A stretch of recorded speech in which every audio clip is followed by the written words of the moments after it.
80년 만에 처음으로 발표한 실적도 1위고요. 공모가 기준으로 추산한 기업의 가치도 세계에서 1위, 시가총액만으로 세계 1위를 예약해 놓은 기업입니다. 아무튼 최근 시장에서 이구 동성으로 원유의 공급 초과와 수요 감소를 강하게 전망을 하면서 부정적으로 이야기를 하고 있지만, 저는 여기서 킬링 포인트가 있는 것 같아요. 그래서 지금부터 석유가 빠질 때마다 저는 조금씩 사 모아볼까 합니다.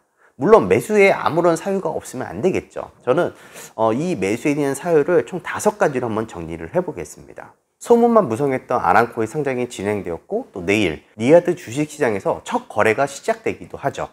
지분 1.5%를 매각해서 약 30조 5천억을 조달한 아람코. 이 아람코는요, 사우디의 국영 석유 기업인데요, 사우디 왕실이 지분 100%를 가지고 있어요. 하루에 1030만 배럴의 석유를 생산을 하는데요, 이 생산하는 이 원가가 배럴당 1.8달러다 라고 밝히고 있으니까 세계에서 생산 원가가 가장 낮고 또 초경질유로 품질도 좋습니다. 여기에 확보한 원유 매장량이 2600억 배럴 이상으로 세계 최대 규모라니까 지금까지 유례가 없을 정도로 거대한 회사이기도 하고, 또 이 시가총액 추정부터 화제가 된 것이죠. 표를 보시면 아시겠지만 우리나라에서 가장 시가총액이 높은 회사가 바로 삼성전자입니다. 삼성전자의 시가총액이 오늘 기준으로 약 한 305조 정도가 되고요. 코스피에 있는 모든 기업이 시가총액을 합쳐도 1400조가 넘지는 않습니다. 장중에 이제 코스피는 하락을 하고, 또 이제 전체 이제 시가총액 기준으로 1390조 밑으로 빠지고, 또 미국의 애플은 계속 꾸준히 상승하면서 시가총액이 1400조를 근접하면서 한 국가의 증권시장 크기가 기업 하나의 가치보다 저평가된 상황이 벌어졌던 적이 있었어요. 그 기업이 애플이었고, 애플의 시가총액보다 더 큰 어마어마한 친구가 상장을 내야 한다는 겁니다. 물론 지분 전체를 내놓은 것이 아니라 1조 8천억 중에 지분 1.5%만 매각이 진행이 되어서 약 한 30조 5천억을 조달해 성공을 한 거죠. 제가 이 아람코 상장에 대한 이야기를 하고자 해서 이 영상을 찍는 건 아니고요. 이 아람코가 2016년도 초부터 개혁 프로젝트 2030 비전을 발표하면서 거대한 미래형 도시를 만들겠다라고 발표를 했어요.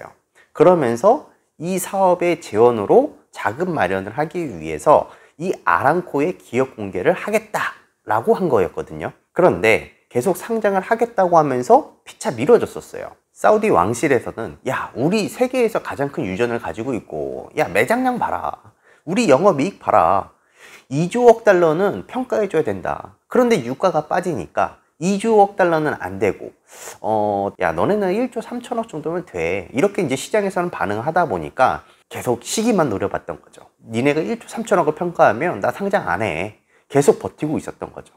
그러니까 사우디 왕실 입장에서는 유가가 상승하면 기업의 가치도 덩달아서 상승하기 때문에 이 유가의 눈치만 보면서 계속 상장을 안 하고 버텼던 거죠. 어떻게 보면 이제 4년 만에 상장을 하겠다고 한 건데, 얘네들이 돌연 상장을 하겠다라고 발표를 했다면 이 사우디에서도 뭔가 생각이 있었겠죠. 특히나 지난 10월 달에는 예비주주한테 2024년도까지 애플의 5배가 넘는 750억 달러, 하나로 따지면 89조 원의 배당금을 보장하겠다라고 발표까지 했으니까요. 그런데 생각해보면요, 왜 이들이 상장에 갑자기 속도를 냈을까? 유가가 충분히 올랐다고 생각을 하거나, 아니면 앞으로 오를 일이 없다고 생각했기 때문 아니겠어요? 그게 아니라면 재정 문제가 발목을 잡았을 수도 있고, 또 하나로 이들을 자극시킨 것이 2016년도에 아람코를 상장시키겠다라고 했는데, 갑자기 남미의 작은 나라에서 가이아나라는 나라가 있어요. 여기에서 2016년도에 매장량 7억 배럴 수준이 유전이 발견되었다. 최근에는 또다시 그 매장량의 한 5배 정도가 되는 32억 배럴의 이상의 경질유가 매장된 심해 유정이 추가로 발견되었다 라고 발표가 나왔거든요. 그러니까 이런 유전 개발이 이루어지기 시작을 하면서 기름 한 방울 나지 않던 이 나라에서 내년 초부터 하루에 12만 배럴 이상을 생산하기 시작을 한다고 하니까 2025년 이후에는 75만 배럴 이상 원유를 생산할 경우에 이 사우디아라비아를 제치고 국민 1인당 원유 생산량 세계 1위에 오를 것이 확실해졌다고 뉴욕타임즈에서도 보도를 했습니다. 제가 보여드리는 표를 보시면 아시겠지만 전통적 상유 강국이 아닌 브라질, 캐나다, 노르웨이에서도 내년에 석유 생산량을 폭발적으로 늘린다고 발표를 했어요. 만약에 브라질과 캐나다, 노르웨이, 가이아나에서 발생되는 이 신규 생산량만으로도 향후 2년 동안 전 세계의 수요 증가분을 감당하고도 남는 수준으로 본다고 에너지 전문가들이 이야기까지 했습니다. 수요는 한정되어져 있는데 공급만 많아지니까 국제 기름값이 추가적으로 하락하는 요인으로 작용시킨 것도 한몫을 했지만, 근데 이걸 한번 보세요.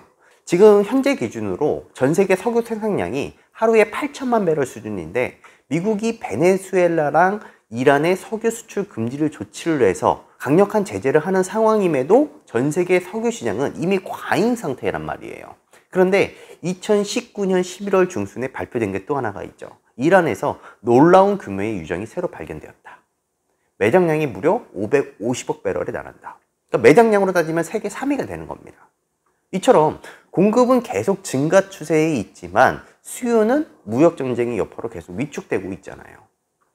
국제 에너지 기구에서도 비오펙 회원국들이 원유 공급이 크게 증가되고 있다. 원유 수요는 경제 상황이 악화되면 둔화되는 건 당연하다. 내년 초가 되면은 대규모 공급 초과의 시장이 될 것이다. 이렇게 전망을 했고요. 오펙에서도 세계 수요 전망이라는 보고서를 통해서 수요 전망이 매우 나쁘다. 이렇게 노골적으로 이야기를 하기도 했고요. 굳이 전문가 집단의 조언이 아니더라도 그냥 직관적으로 봤을 때 중기적 수요의 감소와 공급 초과의 상황을 우리는 충분히 예상을 할 수가 있습니다. 아무튼 최근 시장에서 이구동성으로 원유의 공급 초과와 수요 감소를 강하게 전망을 하면서 부정적으로 이야기를 하고 있지만 저는 여기서 킬링 포인트가 있는 것 같아요. 시소를 생각해 보면요, 한쪽으로 치우쳐지면 균형이 무너지잖아요. 이 균형을 다시 되돌리기 위해서는 반대의 방향을 잡아야 되지 않을까. 그래서 지금부터 석유가 빠질 때마다 저는 조금씩 사 모아 볼까 합니다. 물론 매수에 아무런 사유가 없으면 안 되겠죠. 저는 이 매수에 대한 사유를 총 5가지로 한번 정리를 해 보겠습니다. 일단 첫 번째로, 베네수엘라는 매장량 기준으로는 세계 1위의 산유국인데 경제 제재로 인해서 최악의 빈곤국이 되었거든요. 우선 이란에서 새로운 유정이 발견되었다고 하더라도 지금 미국과 많은 트러블이 있는 상황과 또 트럼프가 존재하는 한 이란 석유가 시장에 빠른 속도로 공급될 가능성은 거의 없다고 보여지고요. 새로운 유전이 시추 작업을 위해서는 많은 시간도 필요하겠죠. 두 번째로는 아람코 상장에서 찾아볼 수가 있는데 이 IPO가 순조롭게 진행이 됐긴 했지만 해외 투자자들의 수요가 많지는 않았거든요. 사우디의 인구가 약 한 3,400만 명이라고 해요. 그런데 그 3,400만 중에 490만 명이 공모주를 참여를 했고 해외 투자자들의 비중은 10% 정도라고 하니까 이 사우디 국내 투자자들이 이 아람코 주식을 대거 매입한 만큼 장기적으로 주가가 하락하면 국내 투자자들이 분란이 높아지면서 정치 불안이 이어질 수도 있거든요. 그러니까 단기적으로 IPO가 마무리된 시점에 주가를 띄우기 위해서 유가를 부양할 이유는 낮아졌지만 장기적인 관점에서 사우디가 유가를 부양해야 될 필요성은 더욱 높아진 겁니다. 향후 사우디가 이 아람코의 주가 유지를 위해서 국제 유가 조작에 적극 나설 가능성도 매우 크다라는 것이죠. 자, 세 번째로는 공급에 대한 문제예요. 아까도 계속 공급 과잉이다 이야기를 드렸는데요. 주식시장에서 많이 경험을 해보셨겠지만 이미 우리가 알고 있는 사실은 악재로서의 영향력은 제한적이었다는 것을 이미 수많은 경험을 통해서 많은 것을 배웠죠. 만약 실제로 유가가 공급을 초과하는 시장이 된다고 하더라도 이미 반영이 되어져 있는 만큼 유가의 하락폭은 제한적일 것이라는 이 생각입니다. 왜냐하면 유가 시추와 관련된 리포트를 보면요, 석유 시장의 원활한 공급을 유지하기 위해서는 연간 5% 정도 수준의 설비 투자가 있어야 된다고 나와 있어요. 그럼 누구나 공급 초과를 상상하고 예상할 수 있는 이 시점에서 누가 설비 투자를 늘릴 수 있겠습니까? 석유는 설비 투자가 선행되어야만 하기 때문에 한동안 유가가 상승 압박을 받을 수도 있다는 거고요. 그런데 이런 상황에서 시장의 생각과 반대로 간다면 어떤 일들이 벌어질까요? 갑자기 여기서 공급단에 문제가 생기거나 무역전쟁이 돌연 해소되면서 수요가 늘어난다면 유가의 급등도 언제든지 나타날 수 있다는 거죠. 그런데 이런 급등이 나오는 상황이 좋을 때 나타나겠어요? 아니면 최악의 시점에 나타나겠습니까? 저는 여기서도 킬링 포인트를 찾을 수 있다고 생각을 합니다. 네 번째로는 공급단에서 문제가 있을 수도 있다는 거. 전통 원유는 탐사와 발굴 그리고 생산에 이르기까지 10년 이상의 소요가 되고 20년 이상 생산을 합니다. 반면 이 셰일 오일이라는 것은요, 시추 후에 1개월에서 2개월 내에 생산을 시작을 할 수도 있고, 전통 원유와는 다르게 3년 정도의 생산 기간을 갖습니다.